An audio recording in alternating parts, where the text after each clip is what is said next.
Is it like a separate program you use? No, it's just Or this. Okay, yeah, we're live now. Hey, greetings everyone. This is Trey Jadlow. It's the 16th of November, 2017. I'm here with my friend Ben Crandall, interlocutor. I've had a few occasions to speak with, and so we're back again to talk about the topic of intentionality. So, welcome, Ben. I'm glad to have you. hi, thanks for having me. Okay, great. I'm Um, just waking up, so okay, oh, you look great. Um, did you're living in California now, right? yes. I used to live in Texas, and now I'm living in California, and yep. Okay. Well, good. Well, it's good to see you, and I'm glad to talk with you. All right. So we had this. We had a conversation. Daniel. How do you say his name? Is it Vecchio? Vecchio, I think. Vecchio. I don't know. Um, That's how I pronounce yeah. it He in my head. he had a thread. I don't even remember what the thread was about. But It was anyway, we got into this about an conversation. argument against like physicalism or materialism based on the idea that nothing or no physical object has the property of intrinsic intentionality, and but humans have the but minds have the property of intrinsic intentionality. So physicalism is false or something like that. Okay. Well, so that's basically then what we were talking about. And I don't when I do social media, I do it like speed chess. I don't know if I told you that before, but it's like I'm working while Yeah, I'm yeah, yeah. doing something. So I'll jump in and I'll read. So I wasn't even reading your conversation with him really, Hmm. and so I'm just kind of going back and forth really quick. So I didn't Oh yeah, yeah. follow your conversation with him. So anyway, this is the whole thing uh, that I had a problem with is how you as a naturalist can justify the existence of intentionality from your perspective. And maybe we could just start there if that'd be okay. So yeah, I mean, I think of it like a little bit like any other like aspect of the world. Like if you're trying to explain what heat and temperature are, or if you're trying to explain uh, why certain stars seem to move in loops, or why any aspect of the world, like how nerve endings transmit uh, like pain signals, anything. You try to come up with like kind of like a theory of how it works, and a lot of times in science there's like if you take the example of heat and temperature, it's not always like the most intuitive. So we have like our everyday notion of, oh, you go outside one day and it's cold, you go outside another day and it's hot, or I touch this object and it feels cold and this one feels hot, and that kind of thing.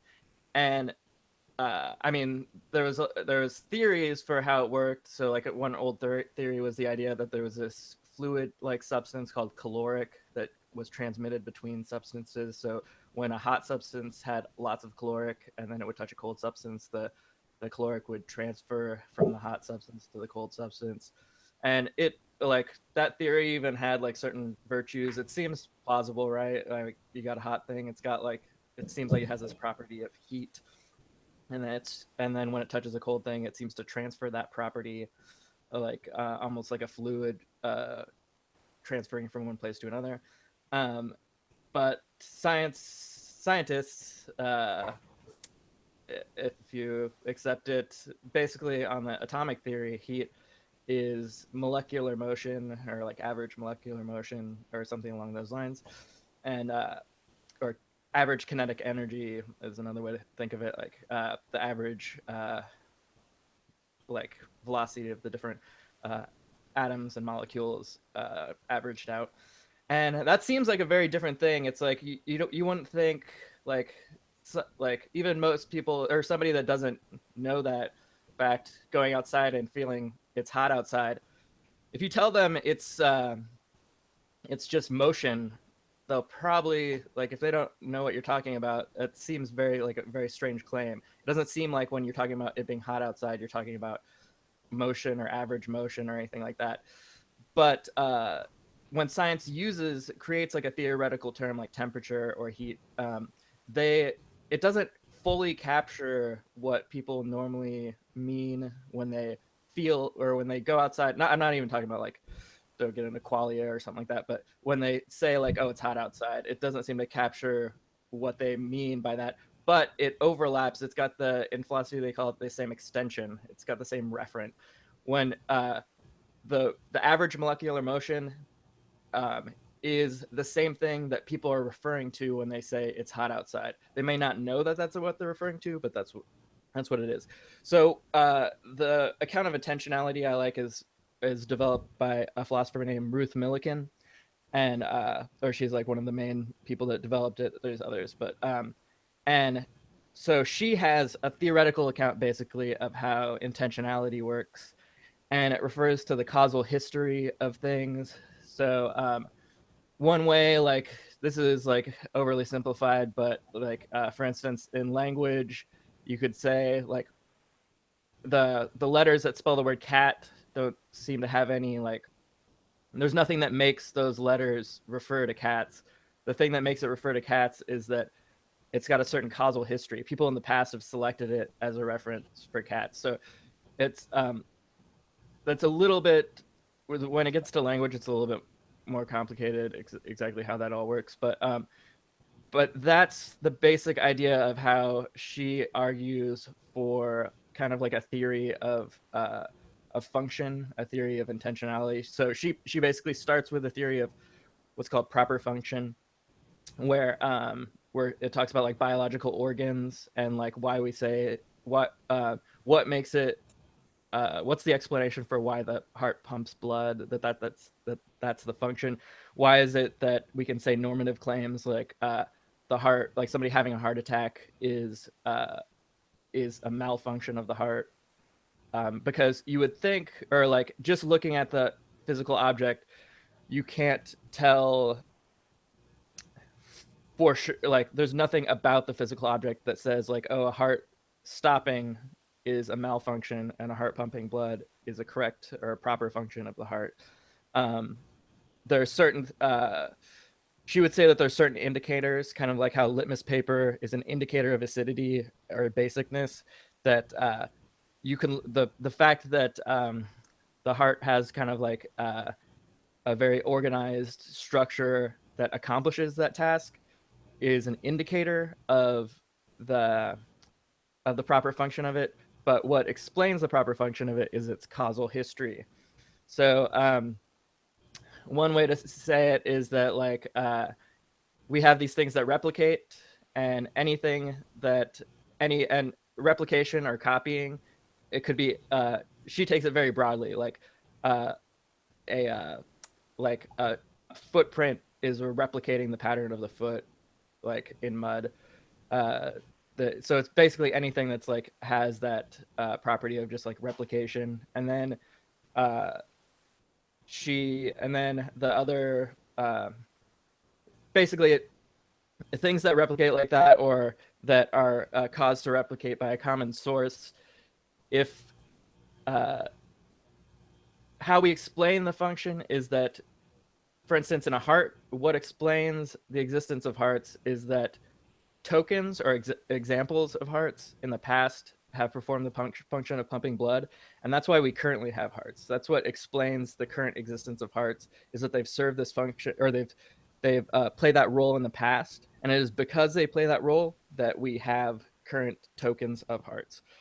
So if hearts hadn't pumped blood in the past and hadn't assisted in that replicating process, or hadn't like played a role in replicating, then we wouldn't currently have hearts, obviously, because they would all die out. And it's because it's like a causal explanation of why we have these things, what explains their persistence, and what explains why they play those roles currently. And that's like the proper function of something. That would be our explanation for what the proper function is. And she uses proper function as a technical term, like a scientist would use temperature as a technical term. um, as like she's defining it, she's stipulating that this is what she means by proper function. So Okay. I don't Okay. So what's that have to do with our conversation? that's like the basis of intentionality.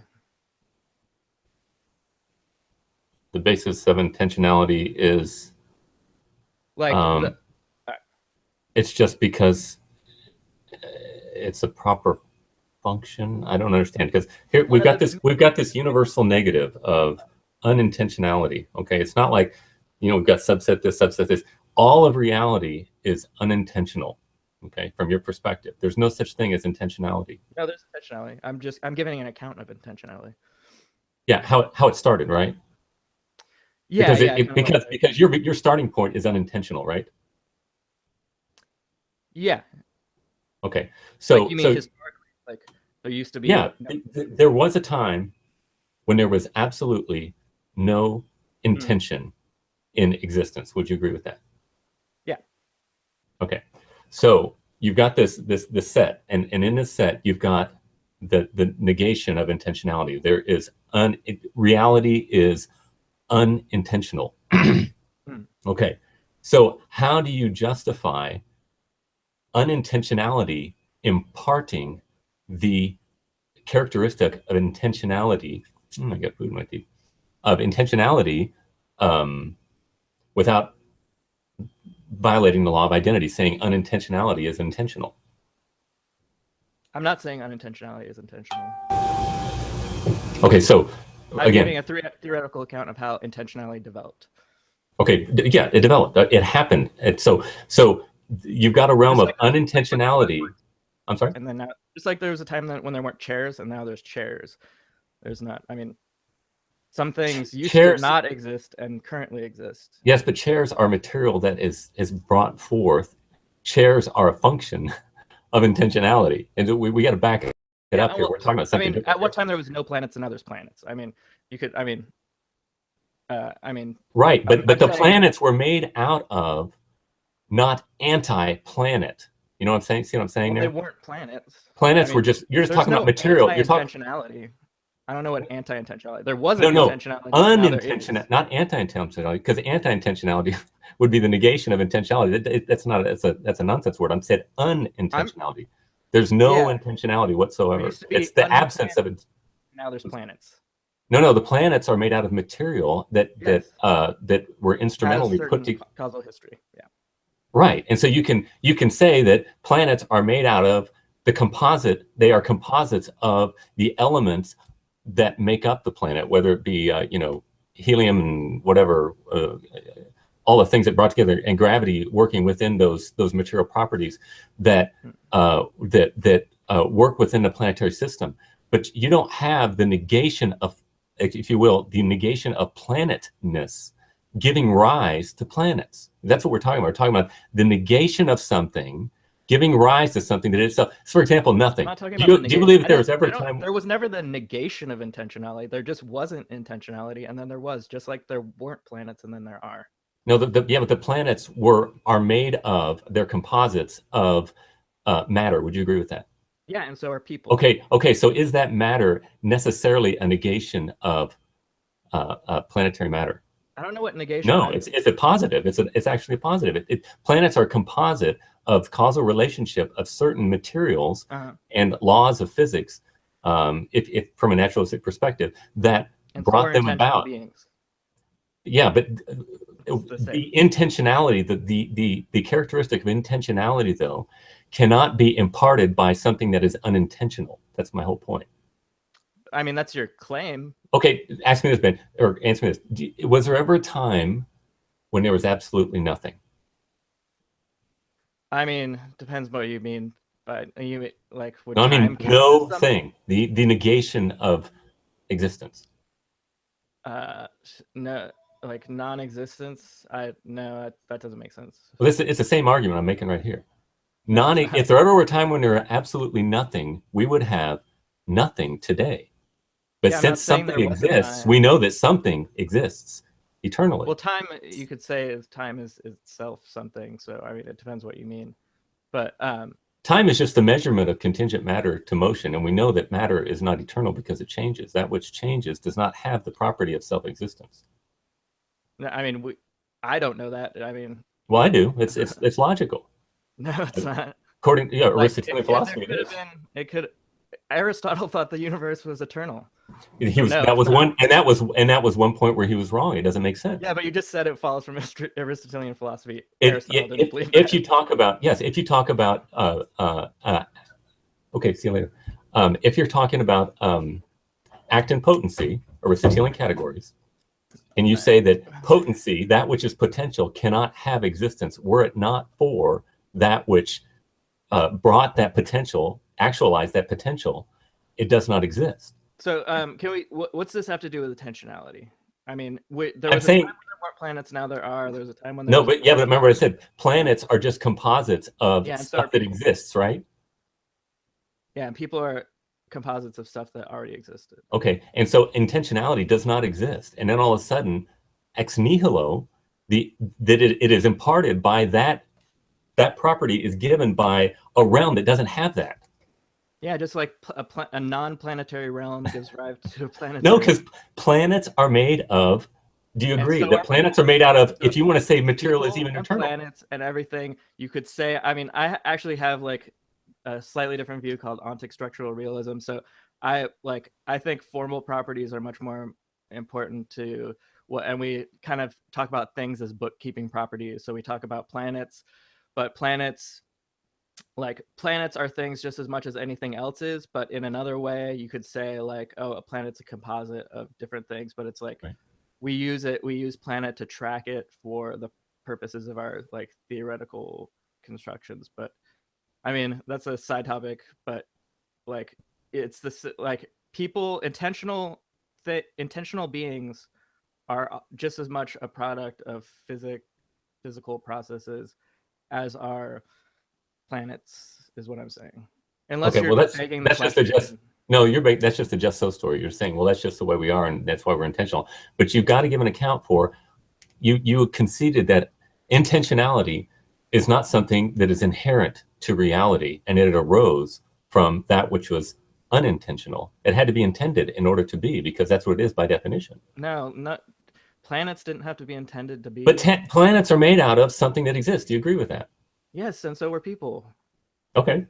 And so does the intentionality that people have, is that an eternal property, or is it something that arose at some point? I'm describing the process by which intentionality arose. So there was a point at which the universe was defined by being unintentional. It wasn't defined by it. There weren't any intentional beings, and then intentional beings. And so when you're defining it, you're saying there was no intentionality, zero, in the whole system. It did not exist anywhere. There was no intentional beings in the universe, just like there used to be no planets, and then planets. Yes, but planets are made of something that already existed, right? And so are people. No, the material property, our bodies, yes, are material, but our intention is a property that can't. So you also got to say, through your perspective, that matter is eternal. Do you hold to that view?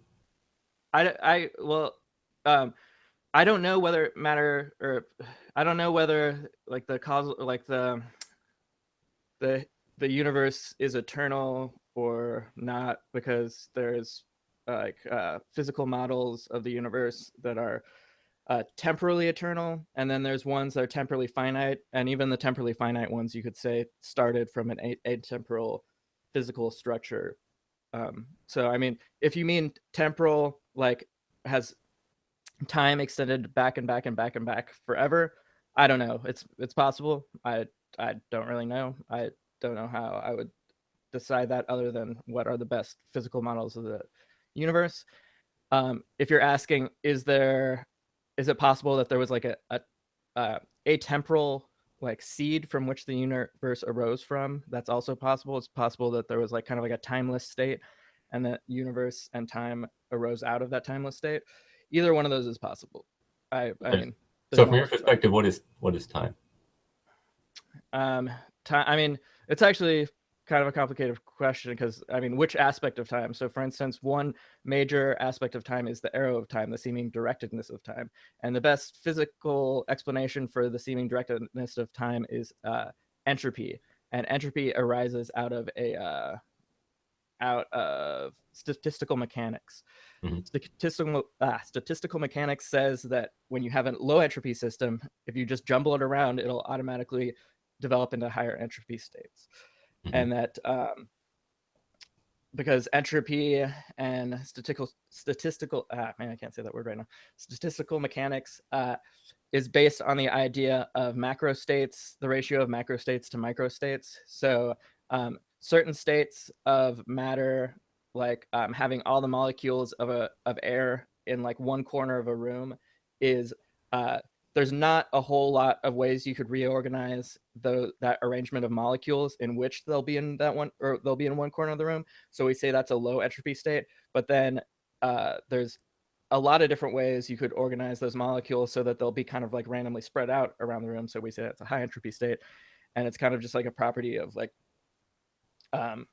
whenever you have molecules, they'll tend to, statistically, on average, they'll tend to bounce around and become more high entropy unless they're in like thermal equilibrium, and then they'll like randomly fluctuate to lower entropy states, like depending on how long. I mean, if you have for eternity, they'll fluctuate to every single low entropy state there possibly Okay. is. So. Yeah. Well, we don't want to get too sidetracked here, but from my perspective, time is merely the way we experience it is our observance of matter relating to other matter as it moves. Change. We're measuring change. We're watching things. You know, if it's a planetary clock, we're looking at the the heavenly bodies as they interact with each other, or if it's atomic, we're looking at that could be explained by many different things. For instance, that just seems like a correlation. So there's people that argue, like, for instance, based on like the Wheeler-DeWitt equations and quantum mechanics, that all time like that is just correlations between clocks within the wave function,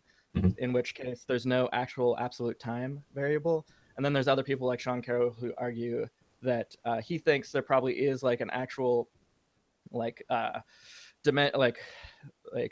variable of time, like through which everything runs. But he also, if you take that view, quantum mechanics seems to say that you can run such a system infinitely in both time directions, because there's no boundary to the range of the variable of time, like like the Hamiltonian of the quantum wave function. So. Yeah, but how does that apply to us in our everyday life?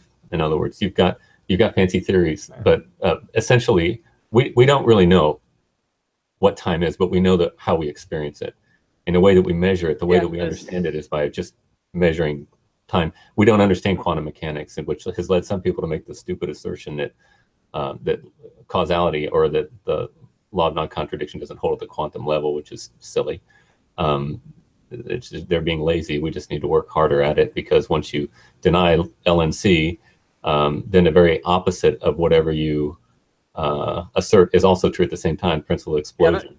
Yeah, my only point is that time's it's complex. There's different aspects of time. No, and I'm just asking for a colloquial of time. There's like the arrow of time. There's like, I mean, yeah, it's, I mean, I agree in like a certain general term that, yeah, it's like correlating. Like I see the clock at one time, and then that's like that's like aligned with me like going to work or whatever, and there's kind of like these correlations, and it's the different correlations between times of clocks, like change, if you want to say change of clocks, and then like certain mental states I have. But I don't know. I mean, well, it cannot exist if there is no change. Would you agree with that, at least as far as we understand it? Well, yeah, I mean, basically, I mean, just because change is kind of, well, I mean, if it, that could be kind of circular, because like a house can change color from one side of it to the other. If you mean there can't exist time without change over time, then there's got to be movement, yeah, in order to be able to measure it, to be able to experience it. I'm not making a dogmatic assertion. I'm just speaking on colloquial Farmer Joe terms. Yeah, no, I'm saying that's kind of yeah, there can't be time without change over time. I mean, but that's kind of just circular. Well, I mean, for me, just the way I experience time is by observing change. I mean, change over time. Well, like time is that's what time is.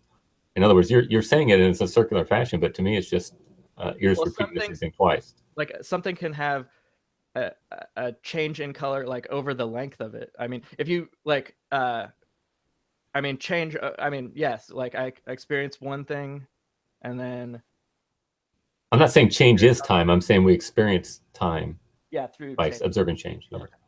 So, okay. Well, that's great. So anyway, so I seems like what's this have to do with intentionality? Well, yeah, I can't remember what my point was, but I know that we're struggling here with using your analogy of planets coming out of non-planetness. I'm just saying things come into existence. Intentional beings came into existence. I mean, things. Yeah, but that's just a just so story. You're not really giving an account. You're just saying that's just the way it is. Now, planets, you're giving a justification for it. You're saying there are material You're saying you're just saying intentionality just happens just like planets happen. Well, no, it doesn't. No, I gave an account. I gave a theoretical account of how proper function works, and one of the hallmarks of intentionality is being like one of the mysterious things about intentionality that like trouble philosophers is it seems to be a relation that can hold between things that don't exist, like, and it seems to have a certain normative force. So for instance, I can think about Santa. My thoughts about Santa, we'd say, but Santa doesn't exist. So how can something be about something that doesn't exist? That's one of the like kind of like things that philosophers were puzzled over. And well, the idea exists, doesn't it? Yeah, but it doesn't refer to. Is the idea something? I mean, people have thoughts about. I mean, what do you mean? I mean, so the thoughts are real, right? Yeah, I mean, they're So the thoughts have ontological distance. They're not material, but they are real things, real entities in existence, right? Yeah. Like I can think of a purple hog, and a purple hog really does exist in my mind. It's a concept that's what we're talking about. It's the only way we can talk about it because there's no purple hogs in your mind. There's the idea of purple hogness, though, right? Purple hog. I mean, sentences. I mean, you can fail to refer to things in the world. You could think that there are purple hogs in the world and be mistaken. Sure, absolutely. Just because I think of something doesn't make it true, but I'm merely making a point that the idea about something that we're discussing is actually something. I'm not saying it's real. I'm saying it isn't the thing that it is a mental concept, and that mental concept really is something we're talking about, right? Yeah, but it's not the thing being referred to. I can write down. If I'm referring to it as an idea, yes, it is. Well, I can write down the word cat. The words on the page exist, but the words aren't a cat. No, I agree with that. I totally agree with that. Yeah. That's a thought. It's meant to refer. If I write down the word dragon, the word's about dragons, but dragons don't exist. The word exists, and it's meant. The word is meant to, if taken literally, is meant to refer to something that exists, but it fails to refer to dragons. The word exists, but the thing it's about doesn't exist. How about if you draw a dragon? A picture of a dragon exists then. Okay. Is that picture real? The drawing, the markings on the page are real, yes. Okay. So the idea we're speaking about, when we're talking about ideas, we're talking about concepts that really are real. Mm-hmm. But they may not correspond to the physical reality in which we have, but they do. Well, they're part of the physical reality, but yeah. On my view. Then, but anyway, okay. So, but you do agree that ideas are actually, they may not be physical and have correspondence into this physical world in which we live, but we can take, like I can take polar bearness and I can take redness and I can think of a red polar bear and we can converse about such a thing, right? And you, in your mind, you know what a red polar bear looks like, right? Yeah, I mean, I can picture a red polar bear. Okay. So I'm just wanting to make the point that something doesn't have to necessarily exist in order to have some kind of ontological status. Well, it depends what you mean. I mean, ontology, I mean, there's some people that argue this, but ontology is supposed to be just the collection of like what things exist. So right. Is that idea really exists though, as that we're talking about? The idea exists. Okay. But the thing, the referent, right. You know the difference between sense and reference? No. So like the morning star and the evening star are like have two different ideas. People used to think there was the morning star and there was the evening star, and these were two different things. They had different concepts. The morning star is the one you see in the morning. The evening star is the one you see right before night. They both refer to Venus. So they both have the same referent or extension They both are about the planet Venus, Mhm. but the idea somebody could have thought the morning star was blue and the evening star was red, contradicting themselves, even though they're talking about the exact same thing. So Mhm. they had different ideas, different concepts, different. Ruth Millikan would say different conceptions of how to identify the thing, but the referent is the same. What they're talking about is the same. So you can have an idea, a sense, or of something that has no reference in reality. Like the idea of the thing isn't the thing, obviously. So Mhm. Yeah, I agree. So, all right. So, when you're talking about proper function, this is what we're arguing about in a thread there. You are speaking of, even within the idea of describing proper function, you are referring to teleology as something as it. not the way I define it. Not the like I said, temperature is defined as molecular motion. There's nothing in the scientific definition of temperature that refers to heat, but it's an explanation of heat. It's a theoretical term designed to explain certain phenomena in the world. So I'm using proper function like that. There's nothing in the idea of just like things like copies of shapes or copies of things that has intentional, a rock rolling down a hill can make copies of the same shape going down the hill. There's nothing intentional about that. Um, there's nothing intentional about saying certain things, like hearts in the past pumped blood. There's nothing intentional about that. It doesn't say hearts. It doesn't. It's not making a more normative claim that hearts pumped blood like for purpose or anything like that. It's just a Well, sure it statement of does. like, Why does a heart pump blood? yeah, no, but it's an explanation of that. So I'm saying in the definition, it doesn't make reference to any of those teleological Okay. features. Okay, but what is the It's an purpose of explanation. the heart pumping blood? And so that you can Well, say the it's heart, properly functioning. the purpose of the heart is to pump blood, like roughly. I mean, there's Toward what end? I mean, like ultimately towards the survival and replication of the organism. Bingo. Yeah. That's the final cause. That's, this whole problem that we're having with Ben. This is my problem with the philosophy today, is that we have jettisoned the mind in metaphysics ever since Kant. You saw with the rise of modern physics with Isaac Newton and stuff that you saw the replacement of Aristotelian physics, which was horrible in many ways, with Newtonian physics. And what we're going to do? We're going to say all of science is really, we're just watching this bit of matter react to this bit of matter, and just observing how they interact with each other. And they threw out, the fourfold causality of Aristotle. They threw out the final and the formal cause of thinking altogether, which I think, formal cause in physics is not helpful. But Oh, in actually, science.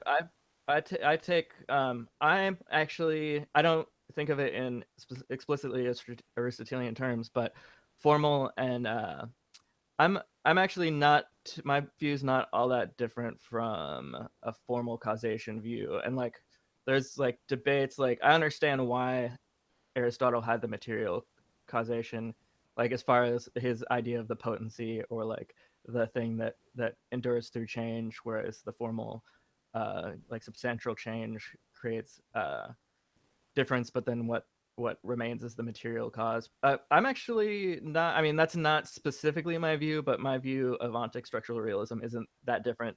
Which is that, like, when we talk, we use things to track, to identify things in the world Mhm. as a way of like bookkeeping. Like I said with a planet, like when we're tracking a planet revolving around the sun, we're not carrying like a scientist doesn't care like how much iridium is in the planet, or it doesn't care how many people are alive on the planet at a time.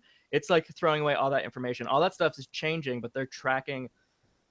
They're like just using the planet as a bookkeeping device. It's like, oh, here is the phenomenon I'm tracking, and then they're explaining it in formal terms that like it follows like a certain equation, it follows certain patterns and structures, and like because it follows that those formal or those structural properties of the world.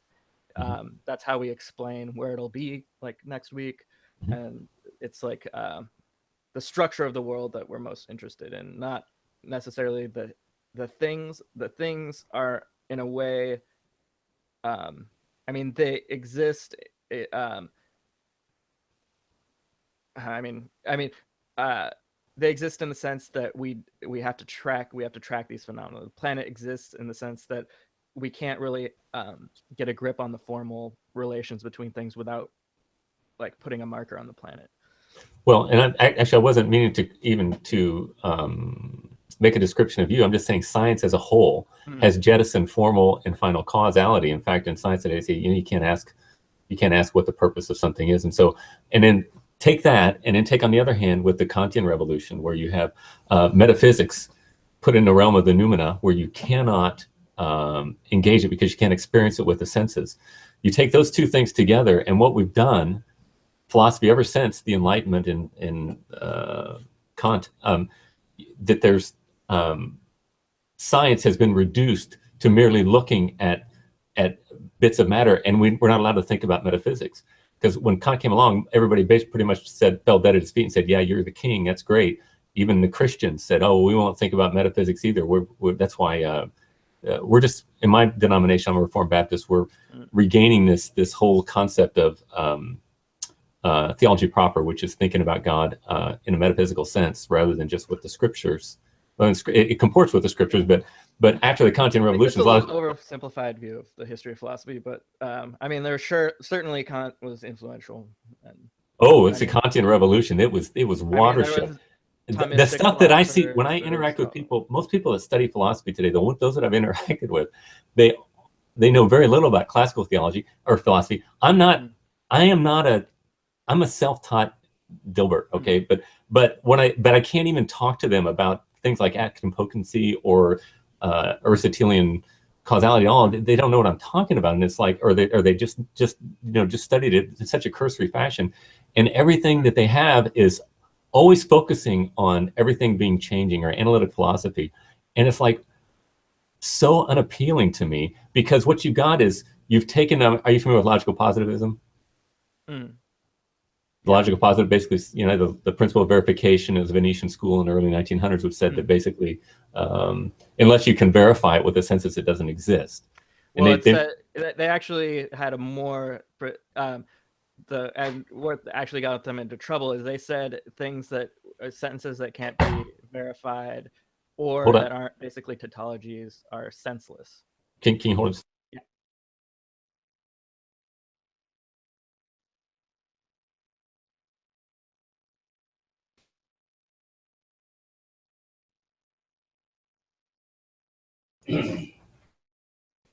Sorry about that. Somebody just walked in and needed help. Okay. Now, could you repeat that? I'm sorry.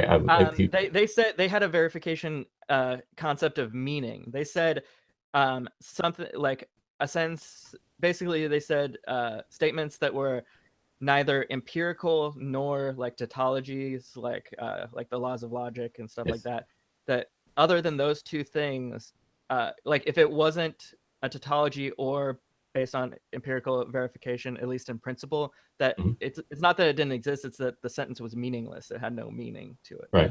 And how do you empirically verify the principle that empirical verification is the only reality? I mean, are you asking? That was the problem with it. That's why nobody's a logical positive. Not very many anymore. Their own philosophy fell by the weight of its own. And you know who the people who like developed a lot of those holes in it were the logical positivists themselves. Yeah, but it took them an awful long time. That's the funny thing, because they should have realized that right off the bat. But we got stuff like that. It's just crazy stuff coming along, and it's like, well, but what we've done is we've removed metaphysics from the realm of inquiry, both in theology and in philosophy. I was saying, for us, in our movement, we're regaining this, and it's very exciting. We're thinking deeply about these things for over 200 years. It's just been put on a shelf, and there's a lot of really bad stuff happening. But I think it's also, you look at Richard Dawkins and the new atheists and all that stuff. They don't know squat about philosophy, and there's a renaissance even within the secular community. What's it? except for Daniel Dennett Dennett. and Dennett. Yeah. Okay, would you say though that there's somewhat of a renaissance in philosophy within the skeptical community or the scientific community, let's say? Yeah, I would say like I think it's actually a pretty recent phenomenon where Yeah. scientists are like anti-philosophy. Like Oh, Einstein was familiar with philosophy. Like there's like Ernst Mach. Like a lot of like the like it's only really it feels like I don't know.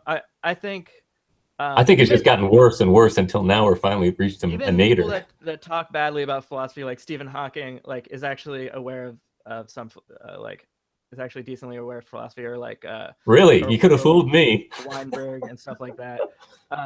But uh, I would agree that it's like there's been a very anti-philosophical, like yeah, like Lawrence Krauss and Neil deGrasse Tyson and all those people. They've definitely been very anti-philosophy. I think that's pretty recent though, like in the last like 50, like Oh, I think the last 200 years, it's 100 just years. been what we've done. We've been like a bird with one wing, I think, because we have removed the idea of thinking about metaphysics from the area of inquiry, and it's just gotten worse. You know, R.C. Sproul, my mentor, the guy I left with, he said that we're living in one of the most irrational ages in the history of Western society, both theologically and philosophically. And I would agree with him. The kind of goofy stuff that people say.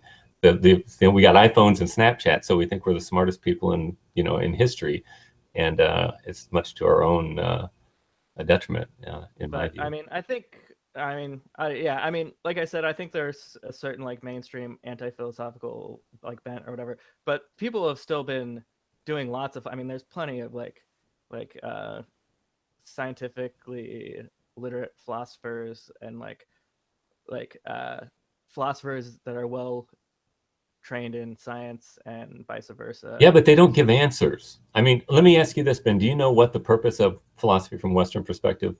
What's the greatest question is? that's like a very vague question. I know it should be very simple. I mean, I've spoken with. I mean, I mean, I like you could tell me an answer, but I don't think there's a right answer to that question. It's how to make unity out of diversity, how to make coherence out of chaos. Heraclitus and Parmenides were kind of the early two that were fighting that. Heraclitus said everything is changing. Parmenides says, well, you can't have change unless you have pure being. And he said, so change is an illusion. And that's been the great question of Western philosophy. But that's what I'm saying. Ever since There's Kant, a lot of great questions. That is one of them. well, philosophy today, since Kant, in my view, has just been a way to say, very complicated way of saying, I don't know. And really what we're all seeking is certainty. And I think that used to be that philosophy was some way to gain certainty, and I'm not saying absolute certainty, I'm just saying to get answers, to save the phenomena of existence. That's what we're all about. That's why you and I are having this conversation right now. Every Yeah, I think there's decision a lot of good philosophy on that front. I mean, I think it's like but they don't have any answers really. They just basically say, yeah, they fall into Kant's thing. If I can't touch it or feel it, then, well, we don't know. And what philosophers are you talking about? I don't study philosophy. Everybody I've interacted You with. just know that's what they say. I Even have though never heard anybody, like I said, unity out of diversity. I spoke to people with degrees in philosophy. They had no idea what I was talking about. I have never heard any current philosopher actually give answers that are encouraging towards salvation. Can you name somebody who does? that are encouraging towards salvation. And They're actually giving answers that can salvation. save the phenomena of existence. What do you mean save the phenomena of existence? That's what we're here for. That's what Plato said. That's why we're having this conversation. We are seeking salvation. You as an atheist are seeking salvation as much as you can. Would you agree with that? What do you mean by seeking salvation? Why do I you do don't. everything that you do? Why do you study philosophy? There's not like one reason. I mean, I can give you various reasons why I Well, give me a study couple. philosophy. Um, Partly I just find it interesting. I'm a very like curious person. I like knowing how things work. I like knowing about like history and science. It's like sometimes maybe borderline compulsive. Like I I find it just like interesting knowing things, and it's And like what would you seek to do in enjoyable. what is your inquiry? What is your end goal? What do you want to do? Um, it with philosophy. Yeah, well, anything, any science or philosophy. The thing that you said makes you very curious that you like I to do. just know. I mean, I honestly ask myself that question sometimes. I just want to know. Like, I find it really interesting to like know. Like, well, I've it's almost like when I see like something that I don't understand, I'm like, huh, I, it'd be interesting to know that. And why would it be interesting to know that? Because what do answers do for you? um, I find them interesting. They actually don't have that much practical effect on my life, other than being able to have interesting conversations with other people. Okay. If you could have some kind of idea that would extend life to double human life, what would you say to that? If I had an idea, like if I found out some medical process that did Yeah. that, I would, I guess, try to help people live longer. I don't know. Is that a good Um, thing? um, Probably for a lot of people, yeah. Well, I would assert that that's why you do everything that you do. Your desire is to increase the happiness of your life, to increase the joy of your life, and to increase the joy of humanity. That's what every law that we have in our books If that's is to what do my that. desire was, I'd probably am not doing it, going about it the right way. Well, you're doing it to Like, make yourself happy, aren't you? yeah, I mean, I find it enjoyable. Everything you It do. fulfills Yeah. certain desires I have It's to. so it's to fulfill the goal of the sanctity of existence for Ben Crandall, right?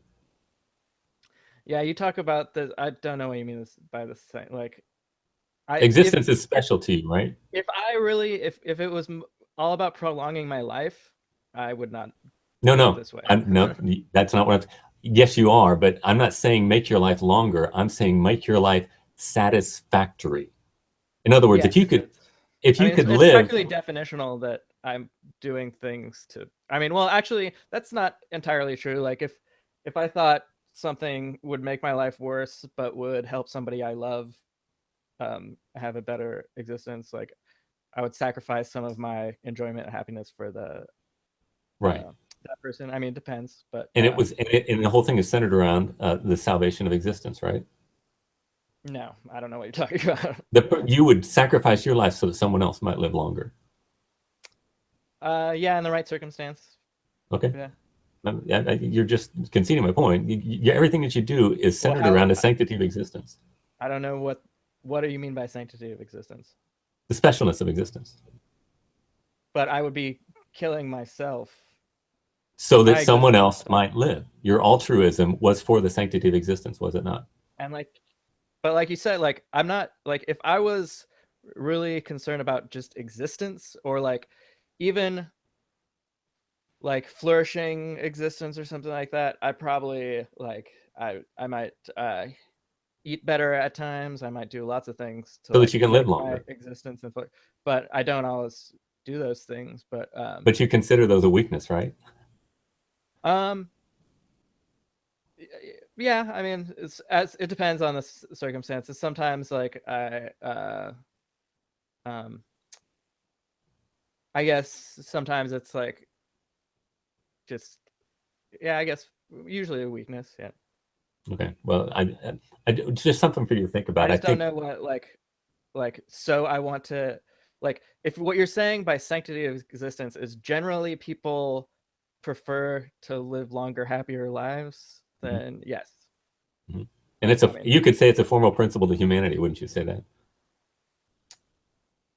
I formal principle. I mean, I would say it's something that If somebody people does living not things in have that general value, is there something wrong with them? of is there I mean, I would say that if their goal is not to live longer, happier lives. I mean, I don't know because like that.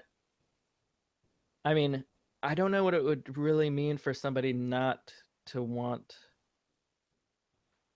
to They live want to like commit suicide. better life or something like. No, I mean, I understand why people want to commit suicide a lot of times because uh for like because they think that they don't have anything to look forward to, Right. that continued existence would They is give up. not valuable, or because they feel like ashamed of like something they've done, or because they feel like society has rejected them. I mean, people commit suicide for different And we reasons. should reach out to people like that and encourage them, right? To not Kill yeah, I think it's a themselves. good thing Yeah. to try to help people live more satisfying It's the lives. human condition to seek the sanctity of existence. It's just the way that we've been determined, if you will.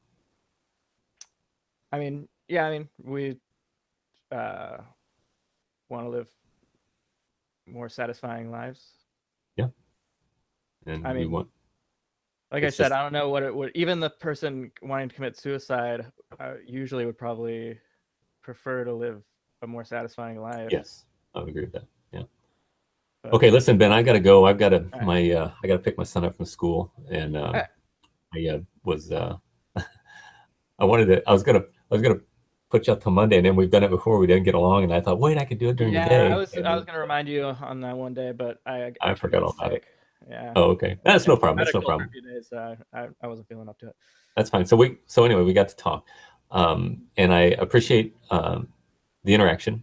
All It's right. always thoughtful with you, and I can actually have exchange with ideas. Some people, it's like trying to talk to a wall. But I think there's some interaction here where you're conceding, and we don't agree, but we can have a frank but charitable discussion, and for that I am grateful, and I appreciate you, and I'm sure we'll talk again. Surely unbelievable, but maybe we'll have a hangout in the future, and I'd appreciate that. So All right. Thank you very anyway, much for letting me. okay, all right, we'll see you then.